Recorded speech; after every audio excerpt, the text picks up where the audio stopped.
आमच्या परतीच्या प्रवासाला सुरुवात झालेली आहे. तर माहेरचे दिवस किती लवकर संपतात ना, या गोष्टीला तुम्ही सुद्धा रिलेट करत असाल. तर आम्हाला नाशिकला जाण्याआधी ना जायचं होतं मामाकडे आणि आत्याकडे. त्यासाठी आम्ही आता मामाकडे आलेलो होतो.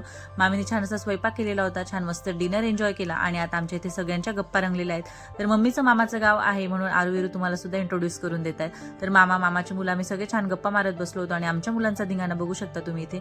तर हे मुलं धिंगाणा करत होते आणि मामाला आमचं लहानपण आठवत होतं. मामा सगळ्या लहानपणीच्या आठवणींना उजाळा देत होता.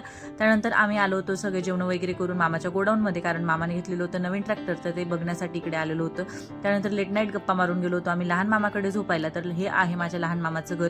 तर 2 वर्षापूर्वीच मामाने घर बांधलेले, खूप छान असं मस्त मामाने इथे पण घर बांधलेलं आहे.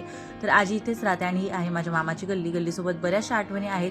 तर चला आता आमच्या इथे बॅकपॅक करून आम्ही आता गाडीमध्ये लोड करतो आणि आता निघतो नाशिकला.